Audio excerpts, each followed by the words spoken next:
Bismillahirrahmanirrahim. Assalamualaikum warahmatullahi taala wabarakatuh. Baik, kita sambung lagi siri pengajian kita pada kali ini dan kita masih lagi di bawah tajuk sistem ekonomi, dan pada hari ini mari kita lihat berkaitan dengan sistem ekonomi pada zaman kerajaan Bani Abbasiyah, iaitu pada abad ke-11 hingga abad ke-12. Baik, bila kita bercakap tentang kegiatan ekonomi, kita kena fokuskan kepada kegiatan-kegiatan yang dilakukan sebagai sumber ekonomi bagi sesebuah kerajaan itu. Baik, bagi kegiatan ataupun bagi kerajaan Abbasiyah ini, kita boleh fokuskan kepada 3 sektor utama yang ada pada waktu itu, iaitu ataupun sektor pertanian, sektor perdagangan dan sektor perindustrian. Perkembangan kegiatan ekonomi atau perkembangan ekonomi ini tak boleh lari daripada peranan yang dimainkan oleh pemerintah itu sendiri, di mana pada zaman kerajaan Bani Abbasiyah ini, kerajaan telah mengambil berat tentang penyediaan sumber-sumber ekonomi. Banyak kajian-kajian yang dilakukan. Mari kita lihat berkaitan dengan sistem ekonomi ataupun kegiatan ekonomi pada zaman kerajaan Bani Abbasiyah pada abad ke-11 dan abad ke-12. Yang pertama, kegiatan ekonomi adalah kegiatan pertanian. Baik, kegiatan pertanian mengalami perkembangan yang begitu pesat pada zaman kerajaan Abbasiyah ini kerana faktor kedudukannya yang strategik, iaitu kedudukan ibu kota kerajaan Abbasiyah ini terletak di daerah yang sangat subur, iaitu diapit oleh 2 sungai, iaitu sungai Euphrates dan satu lagi sungai Tigris. Jadi kawasan ini amat sesuai untuk kegiatan pertanian. Baik, selain pada itu, sebagaimana yang dinyatakan tadi bahawasanya kerajaan telah memberi tumpuan terhadap kegiatan pertanian dengan memberi kebebasan kepada penduduk-penduduk tempatan untuk mengusahakan tanah-tanah pertanian dan tanpa tekanan dan juga tanpa diskriminasi. Sebab itu kita lihat kegiatan sektor pertanian ini begitu menyumbang kepada kegiatan ekonomi. Baik, apakah tanaman yang ditanam pada waktu itu? Cuba kita lihat. Antara tanaman yang ditanam ialah seperti tanaman-tanaman bijirin. Apa tanaman bijirin itu? Iaitu seperti kita lihat seperti gandum, bali. Selain daripada itu ada juga tanaman-tanaman seperti tanaman buah-buahan, iaitu seperti anggur, limau, kurma, apple dan pisang. Kemudian terdapat juga tanaman-tanaman yang lain lah, seperti kapas dan juga rami. Baik, di manakah kawasan kita lihat kawasan yang paling subur ataupun kawasan subur untuk kegiatan ekonomi pada zaman kerajaan Abbasiyah ini? Kawasan yang subur ya seperti wilayah Khurasan. Wilayah Khurasan ini merupakan daerah pertanian yang paling makmur, sehingga ianya menjadi sumber pendapatan kerajaan ataupun menyumbang kepada pendapatan kerajaan yang terbesar. Kita lihat kota Bukhara merupakan daerah perkebunan yang sangat subur. Baik, antara wilayah-wilayah yang banyak menyumbang hasil pertanian kepada kerajaan Bani Abbasiyah ini, kita boleh lihat seperti Mesir, Syam, Iraq, Yaman, Maghribi dan juga Khurasan. Sebagaimana yang dinyatakan tadi bahwasanya kerajaan Abbasiyah mengambil berat tentang aktiviti pertanian, mengambil perhatian yang serius dalam meningkatkan sektor pertanian ini. Kita boleh lihat apabila kerajaan Abbasiyah ini mengambil beberapa langkah untuk memajukan sektor pertanian, iaitu seperti mereka telah melebarkan sungai dan juga terusan-terusan untuk tujuan mengairi kawasan pertanian. Selain daripada itu, mereka membina empangan dan juga menggalakkan penerokaan tanah-tanah baru untuk aktiviti pertanian.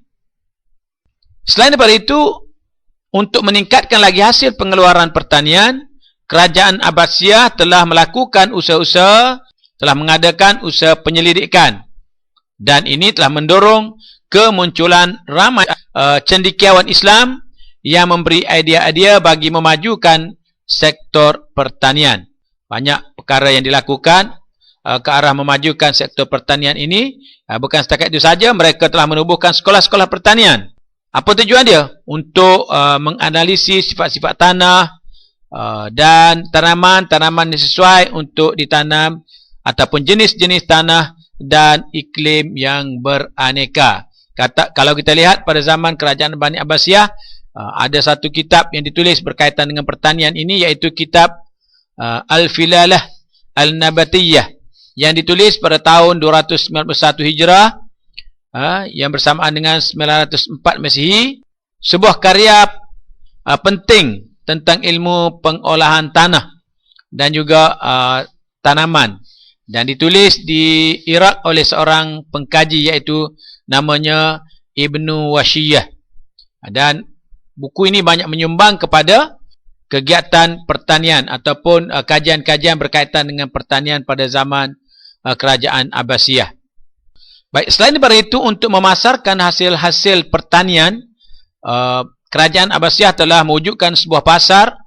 Pasar ini dikenali sebagai Suq Al-Baqar. Kerajaan mewujudkan pasar ini adalah tujuan untuk menjadi medan pertemuan di antara penjual dan juga pembeli bagi menjana pendapatan, dan oleh itu berlaku jual beli di situ. Dan nama pasarnya, sekali lagi saya sebut, iaitu Suq Al-Baqar. Jadi tidak heranlah kalau kita katakan bahawasanya pertanian ini adalah merupakan sumber terpenting kerajaan Abbasiyah, dan para petani merupakan majoriti penduduk di sana. Maknanya penduduk di sana kebanyakannya bekerja sebagai petani. Baik, yang kedua, sektor perdagangan. Baik, kegiatan perdagangan merupakan kegiatan ekonomi kerajaan Bani Abbasiyah. Kalau kita lihat kedudukan ibu kotanya, iaitu Baghdad, yang begitu strategik. Kedudukannya menjadi laluan perdagangan di antara timur dan barat. Sebab itu Baghdad menjadi kota dagangan terbesar di Asia, dan dikatakan setanding dengan Iskandariah sebagai pusat perdagangan di Afrika. Buktinya dia kata sepanjang pelabuhan beratus-ratus kapal telah berlabuh di pelabuhan ini, termasuklah kapal perang dan kapal-kapal perdagangan. Pemerintah Abbasiyah telah mengambil peranan yang penting bagi memajukan aktiviti perdagangan ini, dan antara yang dibuat ialah dengan membina atau menyediakan kemudahan-kemudahan yang mencukupi di tempat-tempat tumpuan pedagang. Bukan sahaja diwujudkan kawalan keselamatan, malah ianya diperketatkan lagi bagi mengelakkan berlakunya rompakan. Baik, antara pelabuhan yang terkenal pada waktu itu ialah pelabuhan Baghdad, Basrah, Siraf, Amman, Kairah dan juga Iskandariah. Baik, kegiatan perdagangan telah berlaku sehingga ke negara China dengan berdagang secara kafilah, dan barangan dibawa adalah dengan menggunakan kuda, dan barangan-barangan yang diperdagangkan adalah seperti sutra dan juga kasturi. Dan kalau kita lihat barangan-barangan dagangan yang diperdagangkan adalah seperti rempah ratus dan cat dari India. Selain daripada itu, ada juga batu permata dan hasil perusahaan dari Turki dan juga Asia Tengah. Terdapat juga barang dagangan ini adalah seperti madu, lilin dan barangan-barangan kulit dari Skandinavia dan juga dari Rusia. Terdapat juga perdagangan ataupun barang-barang dagangan seperti gading dan tak kurang juga hasil galian seperti emas, permata dan juga lain-lain. Ini emas permata ini adalah dari Afrika Timur.